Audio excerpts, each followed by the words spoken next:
다음은 설계도서, 제출물이죠. 결국은 심사하는 것은 제출물을 가지고 심사를 합니다. 제출물을 가지고 심사하는 데 있어서 제출물의 퀄리티를 결정하는 것은 뭐냐? 일단 제출물의 오탈자가 수두룩하다. 잘못된 표기법, 통일되지 않은 표기법이 잔뜩 있다. 이거는 곤란하죠. 기본적으로 오탈자가 너무 많은 보고서는 어느 누구의 신뢰도 얻을 수가 없습니다. 그럼 오탈자를 적게 하려면 어떻게 해야 되느냐? 가장 기본적인 건데 그 팀에 오래 일하거나 막판에 지쳐서 진짜 막 며칠씩 밤새고 퇴고 작업을 한다는 게 가능합니까? 사람이? 가능하지 않아요. 그러면 퇴고 작업은 다른 팀이 와서 하는 게 가장 효과적입니다. 부서에 다른 사람 있잖아요. 부서에 신입사원 있지 않습니까? 말단 직원 있잖아요. 이 사람들을 불러다가 퇴고 작업 그래봤자 반나절이면 됩니다. 하루 안 걸려요. 와서 퇴고 작업 싹 해주면 금방 해결될 수 있는 문제예요. 이게 그 팀에도 좋습니다. 그 팀의 신입사원이나 중간 간부도 보고서를 쭉 읽으면서 아 이런 식으로 보고서를 쓰는구나. 아 이런 식으로 일해야 되는구나 라는 감을 익힐 수 있다는 거죠. 그래서 외부에서 온 사람이 퇴고 작업을 도와주는 것이 가장 합리적이다. 효율성이 뛰어나다는 겁니다. 이 기본적인 사항을 안 하는 팀들도 굉장히 많습니다. 왜 안 하는지 모르겠는데 어쨌든 우리 팀의 일인데 우리 팀에서 해결한다. 이런 사고방식에 사로잡혀 있어요. 큰 어려움이 없으면 외부 사람, 뭐 회사 본사도 있고 관련되지 않은 사람이 와서 한번 읽어보는 것이 더 효과적이고 이런 피드백 과정을 앞에 하면 앞에 할수록 더 효과적입니다. 마감에 임박해서 정말 어쩔 수 없이 하루 이틀 남겨놓고 퇴거 작업하고 막 수정 작업 나왔는데 그게 반영되지 않게 들어가고 이런 경우가 굉장히 많다는 거예요. 그래서 보고서의 퀄리티가 떨어지게 되는 겁니다.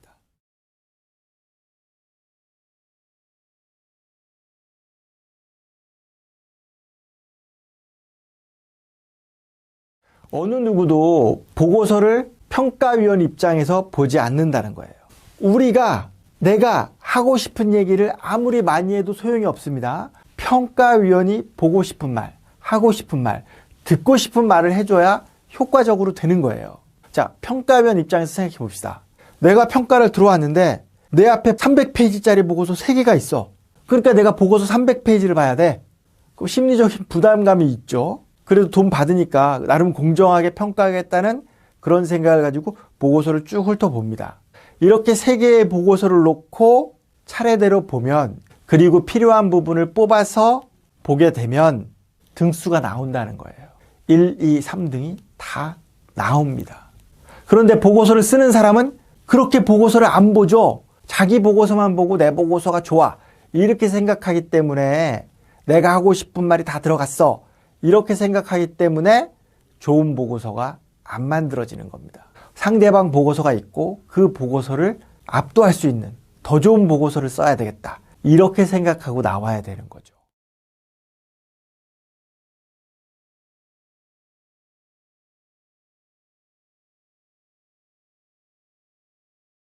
그리고 승부가 끝나면 보고서 3개를 놓고 어느 보고서가 제일 좋았고 어떻게 쓰는 보고서가 좋고 어떤 방식으로 표현했고 우리랑 똑같이 고민했는데 얘네는 보고서에 어떤 식으로 들어갔고 이런 거 비교 분석하는 시간 자체적으로 갖거나 아니면 개인이라도 가지면 금방 보고서를 잘 쓸 수 있게 됩니다. 설계 업무 20년 했는데 보고서 진짜 수백 권 썼는데도 맨날 썼던 보고서 그대로 쓰고 보고서 잘 못 쓰시는 이유가 여기에 있습니다. 학습을 하지 않기 때문에 그렇습니다.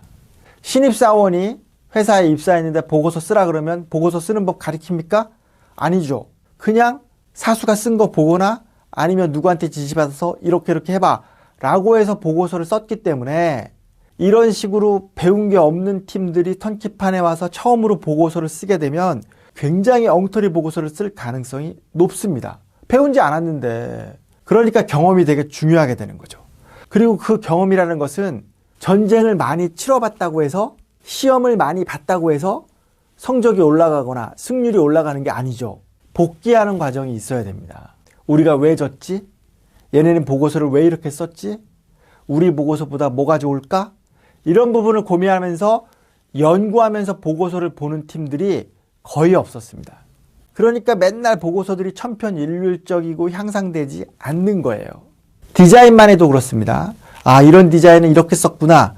이런 부분은 이렇게 해야지 라고 머릿속에 들어있어야 되는데 그런 게 있는 팀이 거의 없습니다.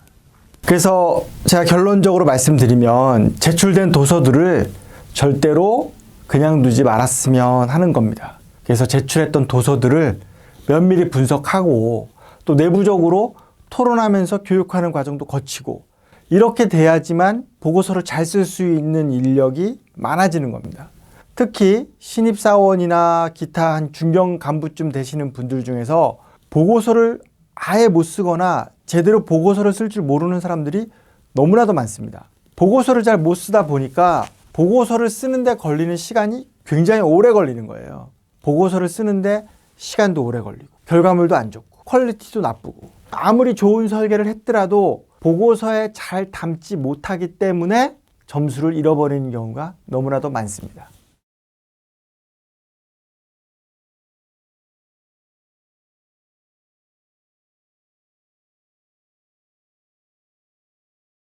PT 역시 3점 정도 됩니다. 이 프레젠테이션 경쟁 심의를 준비하는 과정에서 PT가 차지하는 역량이 3인데 제대로 잘 작성하지 못하는 경우가 많습니다. 가장 큰 이유는 시간 부족이죠. 정해진 시간이 없기 때문에 제대로 잘 발표를 못하는 겁니다. 그래서 3대 3대 3 이렇게 놓고 보면 제일 중요한 게 뭐냐라고 물어보신다면 셋 다 중요하고 가장 중요한 것은 1. 영업이다. 이렇게 귀결되는 경우가 많습니다. 그리고 이거는 사실 실전에서도 많이 적용되는 예입니다. 왜냐하면 큰 게임이나 메이저 게임에서는 3대 3대 3 세 가지가 우열을 논할 수 없을 만큼 팽팽하게 오는 경우가 많아요. 장안에 내놓으라는 애들 모아서 충분한 돈 주고 시간 갖고 여유 있게 작업했는데 다 쓸만하죠. 다 거기서 거기 도끼인 객긴 비슷한 애가 오고 PT도 전문 프리젠터 다 갖추고 있고 원고도 잘 쓰고 연습도 많이 해서 오기 때문에 대부분 다 비슷비슷한 아이들이 오게 됩니다. 이럴 때 핵심적인 부분이 영업이 되는 거죠.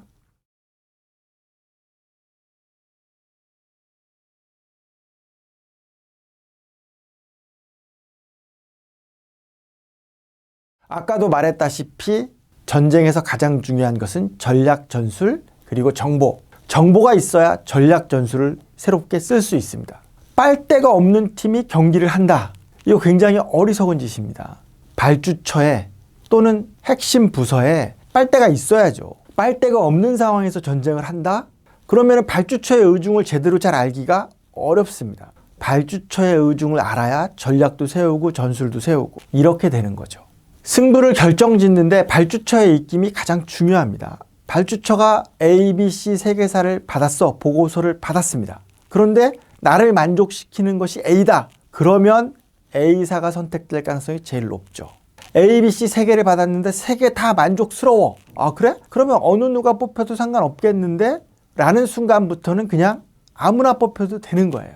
이렇듯 발주처의 입장을 반영한다면 발주처에서 의사결정 내릴 수 있도록 하는 데 있어서 빨대의 역할은 너무나도 중요합니다. 그리고 영업의 역할도 굉장히 중요하죠.